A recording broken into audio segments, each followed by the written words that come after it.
Virus, hepatitis disease का virus बताओ, hepatitis का वायरस बताओ। हिपैटिना वायरस। हिपैटिना। और ये बताओ इसको इसकी वैक्सीन को किसने डिस्कवर किया था? हेपेटाइटिस बी की वैक्सीन को किसने डिस्कवर किया था? हेपेटाइटिस बी की वैक्सीन को किसने डिस्कवर किया था? ब्लमबर्ग। ब्लमबर्ग। और पोलियोमाइलिटिस, पोलियो डिसीज का वायरस कौन सा है? पोलियो वायरस ही हाँ, है। पोलियो वायरस है। और उसका नाम क्या है? पिकोरोना वायरस। और चिकनगुनिया, चिकनगुनिया ट्रांसमिटेड बाई?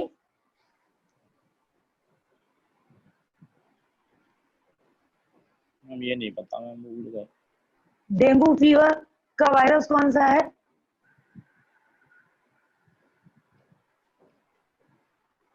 और डेंगू फीवर का वेक्टर कौन है? आसना। Arbo virus, RNA. हाँ, आसना, रिया, आसना, रिया और यस स्नेहा। मैम। आंसर कोई नहीं आ रहा है। Genital herpes. मैम मैंने दिया ना। हाँ, अरे नालायक आ गए क्या? स्नेहा नाम का नालायक आ गया है क्या क्लास में? Good afternoon ma'am. Good afternoon, good afternoon. Small pox ma'am का वायरस कौन है? हाँ, मैम रिकॉर्डिंग हो रही है। Pox virus. मैम वो है वेरियोला वायरस। और इन्फ्लुएंजा का वायरस? इन्फ्लुएंजा का वायरस। माइक्सो वायरस। और मम्स, मम्स मम्स का मैम पैरामिक्सो। और swine flu. Bird flu ma'am. हाँ, सास का वो full form? Ma'am H1N1। H1N1। और सास का फुल फॉर्म? सास का full form severe acute respiratory syndrome. आज देखो हम लोगों की हेलमेंथ डिसीज स्टार्ट हुई है। हेलमेंथ की, हेलमेंथ जान रहे हो ना?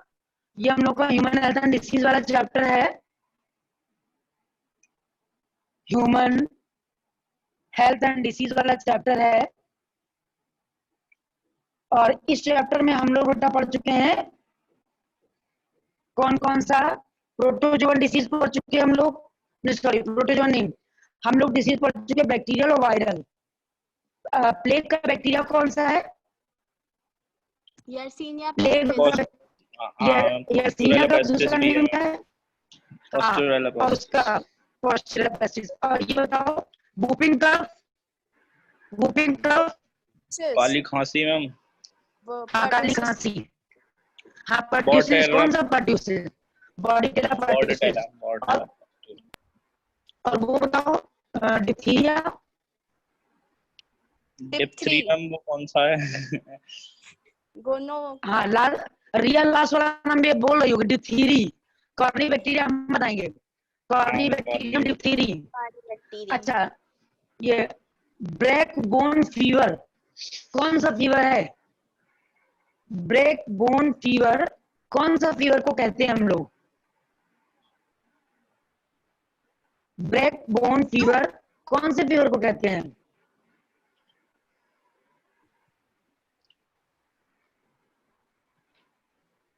बच्चों, यस ये मैम। पिन ड्रॉप साइलेंट कैसे हो गया? ये पिन ड्रॉप साइलेंट कैसे हो गया? हम पूछ रहे हैं ब्रेक बोन फीवर, कल बताया था ना? कल हमने पढ़ाया था तो बता। क्या क्या रिया? Yellow fever. और ma'am dengue fever. Dengue fever. हाँ, डेंगू फीवर हड्डी तोड़ फीवर है। कल मैं कहते हड्डी तोड़ डिसीज जिसे कहते हैं, तो डेंगू फीवर को कहते हैं। अच्छा, आज हम लोग की ह्यूमन हेल्थ एंड डिसीज में पहले हम लोग देख लें हेलमेंथ डिसीज। हेलमेंथ डिसीज देख लें। हेलमेंथ सब लोग जानते हैं ना कौन कौन से हैं? एक है हम लोग का प्लेटी हेलमेंथीस और दूसरा हम लोग का एसके हेलमेंथीस, जो कि हम लोग का पैरासिटिक फाइलम है। कैसा फाइलम है? पैरासिटिक फाइलम है। प्लेटिहेल्मिन्थीज और एस्केहेल्मिन्थीज ये पैरासिटिक फाइलम है। इनसाइड बॉडी रहते हैं ये लोग, इनसाइड बॉडी रहते हैं। बात समझ गए? हेलमिन्थ में पैरासिटिक जो डिसीज है वो है हम लोग की पैरासिटिक फाइलम है, इनसाइड बॉडी रहते हैं तो उसको एंडोसर पैरासाइट बोलते हैं। और मोस्टली हेलमिन्थ बॉडी के अंदर पैरासिटिक कंडीशन में रहते हैं मोस्टली। तो हम लोग पहले देखेंगे डिसीज कौन कौन कॉज कर रहा है, कौन कौन कॉज करेगा। फैसियोला हेपेटिका कौन कॉज करेगा? Taenia solium. तो पहले हम एस्केहेल्मिन्थ पढ़ना है प्लेटिहेल्मिन्थ? पहले तो प्लेटिक पढ़ेंगे ना, पहले तो प्लेटिक पढ़ेंगे अकॉर्डिंग टू द सीक्वेंस। पहले प्लेटिहेल्मिन्थ जाएगा ना, अकॉर्डिंग टू द सीक्वेंस पहले प्लेटिहेल्मिन्थ जाएगा ना। जैसे टीनिया सोलियम प्लेटिहेल्मिन्थ फिर एस्केहेल्मिन्थ पढ़ते हैं, तो पहले हम इसीलिए पढ़ रहे हैं टीनिया सोलियम और फैसियोला हेपेटिका। ठीक, टीनिया सोलियम और फैसियोला हेपेटिका। बात समझ गए? तो आपकी वॉइस बहुत कम आ रही है। मेरी वॉइस कम आ रही है?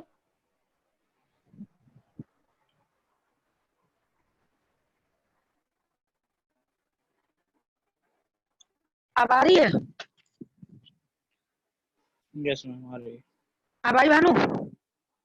देखो यहाँ पे क्या लिखा, फैसियोला हेपेटिका और टीनिया सोलियम। और टीनिया सोलियम का larva cysticercus larva, cysticercus larva, cysticercus larva disease cause कर रहा है। बात समझ गए? Cysticercus larva. उसके बाद हम लोग देखेंगे स्काइफिस्टोमा, स्काइफिस्टोमा। फिर देखेंगे हम लोग एस्केहेल्मिन्थीज में एस्केरिस बुचरेरिया बैंक्रॉफ्टी, बुचरेरिया बैंक्रॉफ्टी जिसको फाइलेरियल वर्म बोलते हैं, फाइलेरियल वर्म बोलते हैं। आप जरा देखो जो टीनिया सोलियम है वो कौन सी डिसीज कॉज करेगा, जो टीनिया सोलियम है वो कौन सी डिसीज कॉज करेगा? टीनिया सोलियम डिसीज कॉज करता है टीनियासिस, टीनियासिस। और इसमें क्या होता है टीनियासिस में, ये जो टीनिया सोलियम है वो डाइजेनेटिक पैरासाइट है, डाइजेनेटिक पैरासाइट है, डाइजेनेटिक पैरासाइट है जिसमें का मतलब होता है life cycle complete in two host. मेरी आवाज सुनाई दे रही है ना? Life cycle complete in two host. बस समझ गए बच्चों? In two host, life cycle complete in two host. बस समझ गए? टीनिया सोलियम जो है उसको हम लोग टीनियासिस बोलते हैं। टीनिया सोलियम जो है उसको हम लोग टीनियासिस बोलते हैं। डिसीज कॉज करता है टीनियासिस। ये जो टीनिया सोलियम डाइजेनेटिक पैरासाइट है, life cycle complete in two host, यानी इसकी जो लाइफ साइकिल है वो टू होस्ट में कंप्लीट होती है, जिसका प्राइमरी होस्ट मैन है और सेकेंडरी होस्ट पिग है।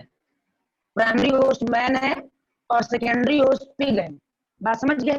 तो पहले हम देखेंगे टीनिया सोलियम जो कि डिसीज कॉज कर रहा है टीनियासिस। ये डाइजेनेटिक पैरासाइट है, life cycle complete in two host, primary host man और सेकेंडरी होस्ट पिग। बात इतनी क्लियर हो गई? बात इतनी क्लियर हो गई बच्चों? बात इतनी क्लियर हो गई बेटा? Yes ma'am. Yes ma'am. Ma'am ये जितने भी एग्जांपल्स आपने लिखे सारे प्लेटिहेल्मिन्थस है ना? ये इतने प्लेटिहेल्मिन्थीज हैं और ये एस्केरिस और बुचरेरिया ये एस्केहेल्मिन्थीज है। ये सारे प्लेटिहेल्मिन्थीज हैं। Taenia, Fasciola, cysticercus, scyphistoma. क्योंकि फैसियोला हेपेटिका के जो लार्वा है वो किसी को डिसीज कॉज नहीं करते हैं, लेकिन जो टीनिया सोलियम का लार्वा है वो डिसीज कॉज करेगा। जो टीनिया सोलियम का लार्वा है वो डिसीज कॉज करेगा, लेकिन जो प्लेटिहेल्मिन्थीज मतलब फैसियोला हेपेटिका का लार्वा है वो डिसीज नहीं कॉज करेगा। ये हम लोगों के इंटेस्टाइन का, ह्यूमन इंटेस्टाइन का पैरासाइट है और टीनियासिस अगर किसी को हो जाती है तो वो जल्दी प्रिवेंट भी नहीं होती है, जल्दी क्योर भी नहीं होती है। क्यों? क्योंकि बॉडी टीनिया सोलियम की सेगमेंटेड है और उसके ईच सेगमेंट में 200 टेस्टिस हैं। अगर हम मेडिसिन खाते हैं तो होता क्या है कि टीनिया सोलियम पूरा बाहर निकल आता है, लेकिन सेगमेंट अंदर रह जाता है, कुछ एक सेगमेंट टूट के अंदर रह जाते हैं। जो सेगमेंट अंदर रह जाते हैं वो फिर से रिप्रोडक्शन कर लेते हैं, तो बंच के बंच इंटेस्टाइन में घुसे रहते हैं, बंच के बंच। तो उसमें क्या है, स्लाइटली पेन कंटिन्यूअस, यानी स्टमक एक continuous occurs inside body, continuous stomach एक बना रहेगा। आपको भूख ज्यादा लगेगी मगर खाना खाओगे तो लगेगा खाना खाया ही नहीं है। बस समझ गए, भूख आपको ज्यादा लगेगी और मीठा खाने का मन करेगा, क्योंकि मीठा इनके डेवलपमेंट के लिए प्रोसीडिंग है, मीठा इनके डेवलपमेंट के लिए प्रोसीडिंग है। बात समझ गए? मतलब ये मत समझना कि जो पर्सन मीठा खाता है उसके पेट में कीड़े हैं, ये मत समझना। लेकिन हाँ, मीठा उस पर्सन को अच्छा लगता है खाने में, क्योंकि कीड़ों को ग्लूकोज बहुत अच्छा लगता है। बात समझ गए, कीड़ों को ग्लूकोज बहुत अच्छा लगता है। तो जब टीने और होता कैसे, कंटामिनेटेड फूड एंड वाटर, जो वो हम लोग की वेजिटेबल्स हैं जो बाहर ये वो कच्चा मांस मिल रहा है, आधा पका हुआ फ्लश खा लिया है या इन्फेक्टेड फ्लश खा लिया है, नॉन वेजिटेरियन जो लोग हैं, तो उनके बॉडी में ये इन्फेक्शन फैल जाता है। बस समझ गए, हमने क्या बोला, टीनिया सोलियम कॉज करता है टीनियासिस। टीनियासिस में ये डाइजेनेटिक पैरासाइट है, life cycle complete in two host, primary host man, secondary host pig. जो मैन का फीकल मैटर है उसको पिग खा लेती है तो पिग में डिसीज पहुंच जाती है। मैन का जो फीकल मैटर है उसको पिग खा लेती है, पिग में डिसीज फैल जाती है। इतनी बात में कोई प्रॉब्लम हो रही है बच्चों? इतनी बात में किसी को कोई प्रॉब्लम है? इसको सिस्टम से लिखना है, सिस्टम से लिखना है, मतलब हम लोगों को कैसा सिस्टम बनाना है इसमें, सिस्टम से लिखना है, मतलब taenia solium, phylum platyhelminthes, disease taeniasis, parasite digenetic, primary host man, secondary host pig, life cycle completed in two host, body segmented है, डिसीज टीनियासिस है, डाइडेंटिक पैरासाइट है, life cycle complete in two host, primary host man and secondary host pig, primary host man and secondary host pig. बात नहीं समझ गए? बात इतनी समझ गए बच्चों? Yes sir. इतनी बात समझिए, इतनी बात समझ में आ गई ना? अब हम लोग आते हैं, ये पहुंचा कैसे, ये बीफ से पहुंचा, कंटामिनेटेड, कंटामिनेटेड फूड, अरे contaminated food, contaminated food and water से पहुंचा, फूड एंड वाटर से पहुंचा। बात समझ गए? अब आते हैं हम लोग फैसियोला पे। इतना सबने लिख लिया? सबने इतना लिख लिया? नोट करिए बेटा, और सिस्टम से नोट करना, कुछ भी गड़बड़ नहीं करेगा कोई भी।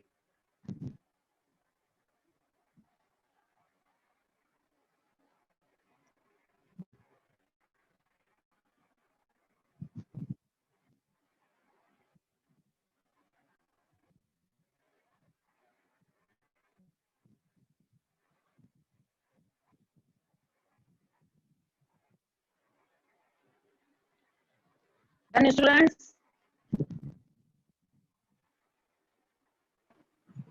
हो गया बच्चों?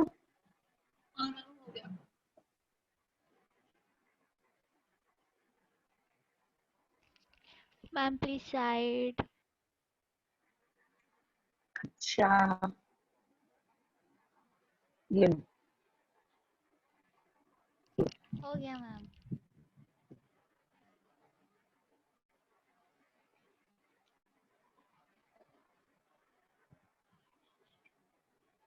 हो गया सबका?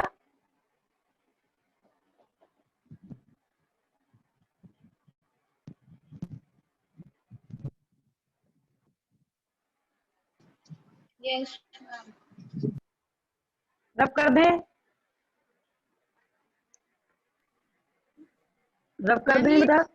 क्राफ्टी जो है ये एलिफेंटियासिस है ना, वो जिसमें बड़े बड़े हाँ पैर बुचरेरिया, हाँ बुचरेरिया बैंक्रॉप्टी, ये फाइलेरियल वर्म से होती है। इसको एलिफेंटियासिस बोलते हैं, जिसमें बड़े बड़े नहीं मोटे मोटे पैर हो जाते हैं, यस बड़े बड़े।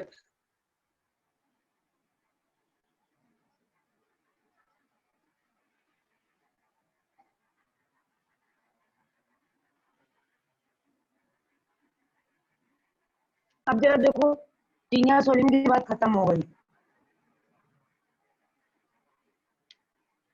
अब आ गई हम लोग की फैसियोला की। फैसियोला, बल्कि हम लोग इसको फैसियोला को यहाँ नहीं पढ़ें, क्योंकि फैसियोला हम लोगों का पैरासाइट नहीं है, ये स्नेल और सिक में प्रेजेंट होता है। तो हम लोग अब पढ़ेंगे सिस्टी सर्कस को। सिस्टी सर्कस को, सिस्टी सर्कस लार्वा है, लार्वा है, larva of taenia solium, larva of taenia solium. Disease cause करता है सिस्टी सर्कोसिस, सिस्टी सर्कोसिस, ठीक। और स्टार्फिस्टोमा है, सिस्टोमा जो है, स्टोमा जो है ये ब्लड सकिंग है, ब्लड सकिंग है, ब्लड सकिंग है। ब्लड सकिंग को सैंगुनिवोरस, सैंगुनिवोरस के नेम से जानते हैं। बात समझ गए? जितना सिस्टोमा है उसको हम लोग सैंगुनिवोरस के नेम से जानते हैं। इतनी बात में कोई प्रॉब्लम है? इतनी बात में किसी को कोई प्रॉब्लम है बच्चों? मैम ये दूसरा वाला जो उसका लार्वा है वो क्या करता है डिजीज में, क्या प्रॉब्लम? कुछ प्रॉब्लम नहीं। जैसे इंटेस्टाइन में गया, इंटेस्टाइन का पैरासाइट है, जब ये फर्टिलाइजेशन करेगा तो लार्वल स्टेज आएगी। अगर लार्वल स्टेज आएगी तो वो लार्वा भी इन्फेक्शन कॉज करेगा, पेट में दर्द, वही फूड पॉइजनिंग टाइप की कंडीशन आ जाएगी। लार्वा अगर डिसीज कॉज करे या अडल्ट डिसीज कॉज करे, कंडीशन आएगी फूड पॉइजनिंग वाली, कंडीशन आएगी फूड पॉइजनिंग वाली ही। बात समझ गए? लार्वा इन्फेक्शन कॉज करे या अडल्ट इन्फेक्शन कॉज करे, कंडीशन आ जाएगी हम लोग की फूड पॉइजनिंग की ही। समझ गए? सिस्टोमस क्या है? ब्लड सकिंग है, सैंगुनिवोरस है। दूसरा, अब आते हैं हम लोग एस्केरियासिस पे, यानी फाइलम एस्केरियांथीस पे। तो एस्केरियासिस बहुत कॉमन डिसीज है जो अडल्ट को भी हो जाती है कभी कभी, ठीक है। वैसे अडल्ट में जितने भी अडल्ट लोग होते हैं उनके पेट में कीड़े होते हैं, तो आर्थ्रोपोडा टाइप के कीड़े होते हैं, छोटे छोटे होते हैं, जो फीकल मैटर के साथ कहा जाता है 6 मंथ में दवा खा लो जिससे फीकल मैटर के साथ सारे बाहर निकल आए। तो उस कंडीशन पे क्या होता है कि जब हम लोगों की डिसीज होती है वो एस्केरियासिस, तो एस्केरियासिस हम लोगों की कंटामिनेटेड फूड एंड वाटर से होती है, ये किसी को भी हो सकती है एस्केरियासिस, ठीक है। इसका पैथोजन, ये बीमारी है, इसका पैथोजन कौन है? इसका पैथोजन यानी डिसीज कॉजिंग एजेंट कौन है? डिसीज कॉजिंग एजेंट है, डिसीज कॉजिंग एजेंट है, कॉजिंग एजेंट है एस्केरिस लुम्ब्रिकॉइड्स, लुम्ब्रिकॉइड्स, ठीक। मोड ऑफ ट्रांसमिशन क्या है, यानी ट्रांसमिशन किस तरीके से होगा? बताओ जरा, क्या क्या कर सकते हैं इसके मोड ऑफ ट्रांसमिशन में, क्या होना चाहिए? अभी तक हम लोग इतनी सारी डिसीजेस पढ़ चुके हैं, इतनी सारी डिसीजेस हम लोगों ने बहुत सारी चीजें पढ़ी हैं, तो मोड ऑफ ट्रांसमिशन इसका क्या होना चाहिए? मतलब ये एस्केरियस बॉडी में कैसे? हाँ, contaminated food and water, contaminated food and water, food and water. बस समझ गए? Contaminated food and water. दूसरा क्या है? इन्फेक्टेड ऑर्गन कौन सा होगा? बताओ जरा, इन्फेक्टेड ऑर्गन कौन सा होगा? Infected organ intestine, infected organ है इंटेस्टाइन, यानी इंटेस्टाइन का ये पैरासाइट है, तो इन्फेक्टेड ऑर्गन हो गया इंटेस्टाइन, ठीक है। इंटेस्टाइन, और किसकी इंटेस्टाइन होगी? इंटेस्टाइन ऑफ मैन, ये ना हो कि intestine of pig, infected organ. और दूसरा क्या है, सिम्टम्स क्या होंगे इसके, सिम्टम्स इतने कीड़े हो जाएंगे कि इंटरनल ब्लीडिंग, वॉमिटिंग, और इतने कीड़े हो जाएंगे कि इंटरनल ब्लीडिंग होने लगेगी। सिम्टम्स में हो जाएगी इंटरनल ब्लीडिंग, पेट दर्द हो रहा है, कीड़े खाना चूस रहे हैं, शक कर रहे हैं, तो इंटेस्टाइन फट रही है जिससे इंटरनल ब्लीडिंग हो रही है। मस्कुलर पेन यानी इंटेस्टाइन में मस्कुलर पेन हो रहा है, यानी पेट में दर्द हो रहा है, ऐसा लग रहा है जैसे इंटेस्टाइन में दर्द हो रहा है। इंटरनल, अब जब खाना तुम नहीं खाओगे तो कीड़े खाएंगे तो क्या हो जाएगा, एनीमिया, मस्कुलर पेन हो जाएगा, फीवर आ जाएगा, एनीमिया हो जाएगा, एनीमिया हो जाएगा, blockage of intestinal passage, blockage of intestinal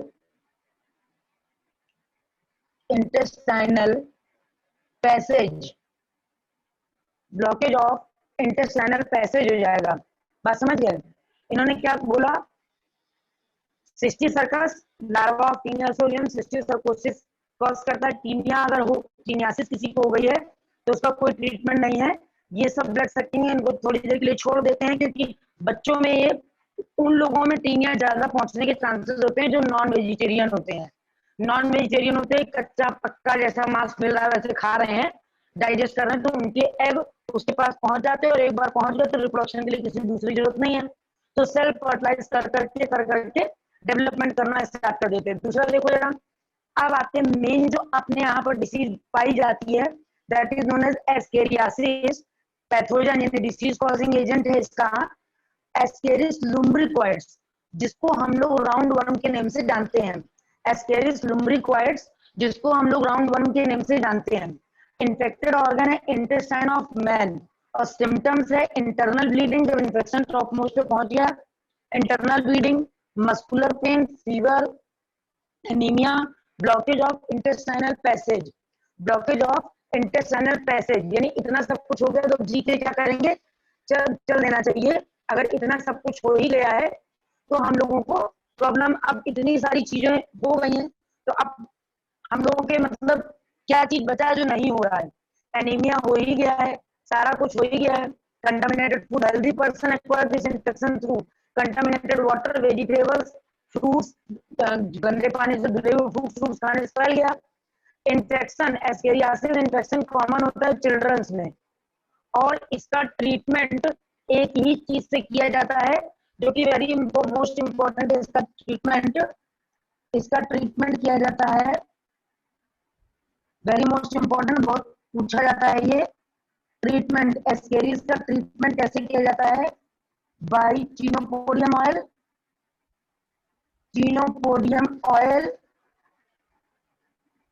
and एल्कोपार